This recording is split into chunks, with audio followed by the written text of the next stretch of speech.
All right. So basically, we're outside now at sea level at 21% oxygen. You've been to Colorado, so you've experienced altitude, you know the feeling. Yes. The first thing that you said to me was, I get tired way quicker, my body has to work harder. Yes, right? sure. So when we go into the room today, we're going to be training at 14% oxygen. Okay? Now, when you go in, as you went in before, you don't notice too much of an adjustment to your breathing. No. But as you start to train and increase your intensity, your body is going to have to work harder. But not because you tried harder, not because you lifted heavier, because the environment plays a role.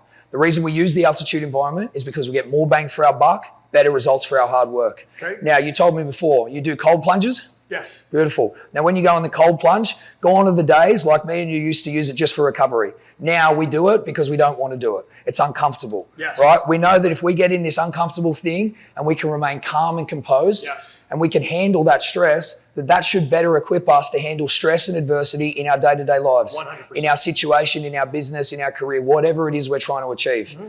The thing about the cold plunge is, although it's very powerful and you get a great energy response, I want to ask you one question. Me and you, Bruce, we're on a deserted island. What are some things you couldn't live without? First thing that comes to mind that you need to survive. Air. Air, yep. Food. Good. Food. Anything else? Shelter. Sex. Maybe some electrolytes, better than water. Good. Now, if we think about that, the reason this is important, food we can live without for 3 weeks, water 3 days, oxygen, as you said, the best part of 3 minutes. The brain is not subjective. There is no greater stress and survival response than taking away your oxygen. Nice. And recently you would have seen, we had Alex Pereira and his team in here. The thing that they said to me, which I thought was beautiful, was, I've never been to a dark place like that in my training, right? So nice. We can take you to the ultimate stress and survival response. And then in that moment, you have a choice. Because there's only 2 things we can control, Bruce, our thoughts and our breath. So in that moment, think about this. You're overcoming and facing the most extreme stress and survival response. Facts, taking away your oxygen. If you can remain calm, focus on your breathing, stay controlled, and then even not overcome it, kick the fucking door down and challenge yourself through it, yes. We would have to admit that you will be better equipped to handle the insignificant stresses and adversities 100%. that life throws our way. Nothing compares to the challenge of training in a low oxygen environment.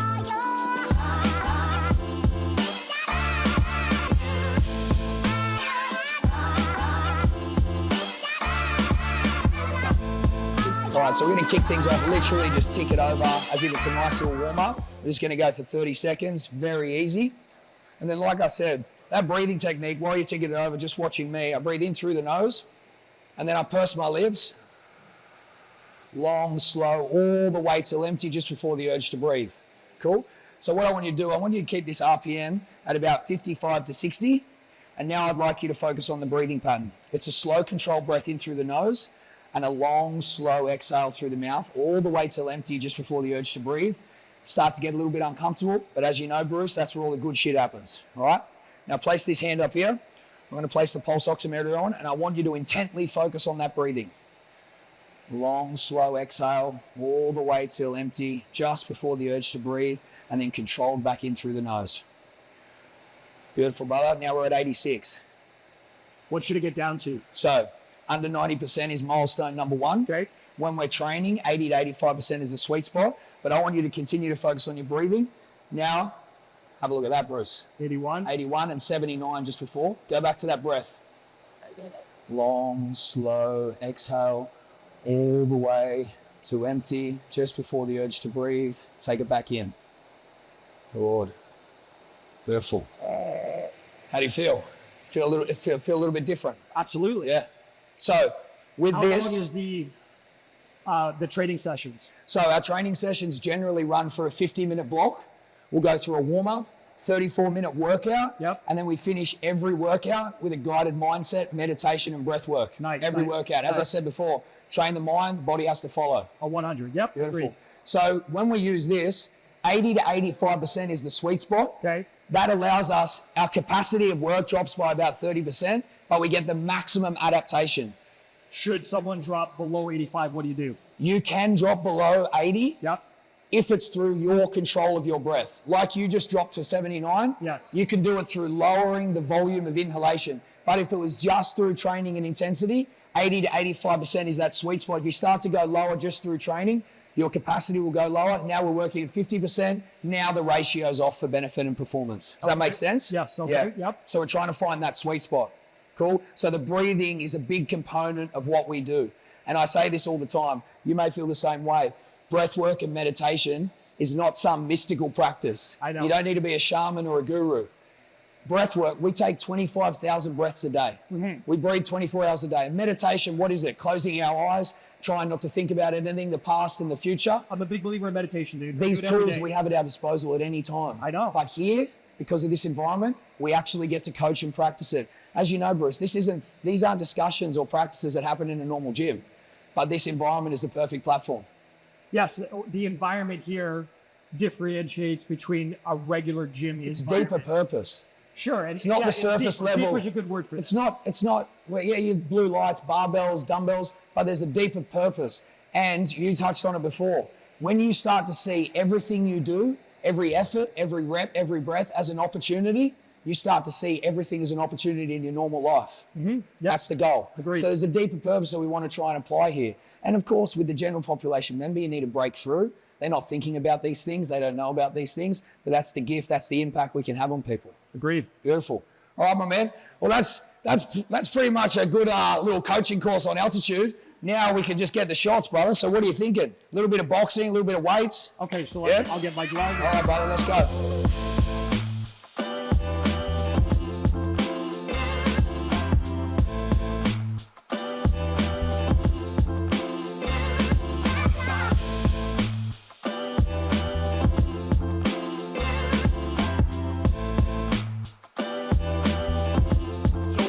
How would a person benefit outside of the gym from this altitude training? Good question. The way I explain it, we train at a disadvantage so we can gain an advantage outside. By training with less oxygen, everything is easier when you go outside. But from a scientific perspective, what's happening is your body, when it adapts, has to become more efficient at utilizing oxygen. So when I give you the full amount of oxygen, you're superhuman. Nice. So would your vascularity, 100%. The blood vessels increase. Everything is a byproduct of that. erections? Yeah, 100%. Nitric oxide production is another big one, which is a catalyst of altitude training. Outstanding. 100%.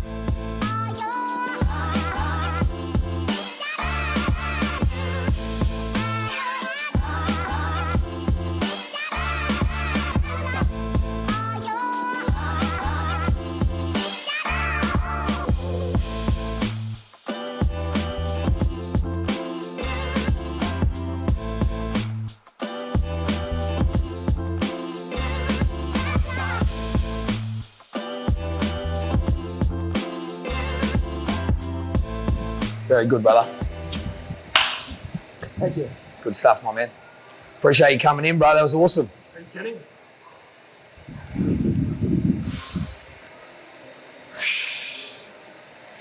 And what you just did, you were in control. You did that. These are the tools that you have at disposal. You had a choice to make. Breathe normally, take the easy option, take the weak option, or take the uncomfortable option. Yep. What I generally tell people is that no matter what you have going on in your life, you can always go back to your breath. You know what I love about what you just did? You weren't thinking about anything else. There's no way you could. You in that moment were completely present. Absolutely. There's nothing else. And that's what the breath does. If I simply focus on the count of my breath, how can I think about anything else? And this is the great tool for people with stress, anxiety, depression. You have the tools. You just need to unlock it and feel it. 100%.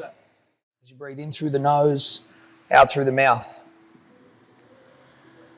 I want you to bring a little bit of awareness to your heartbeat now. And our goal is to move into a recovery state. With every breath, feel the belly rise and expand into the ribs. With every exhale, feel the belly fall.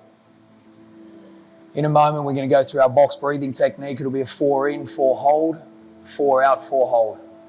Focusing on the belly breath, staying nice and controlled. Let's get a big exhale. And following my voice. All right, bro, that's a wrap. There you go.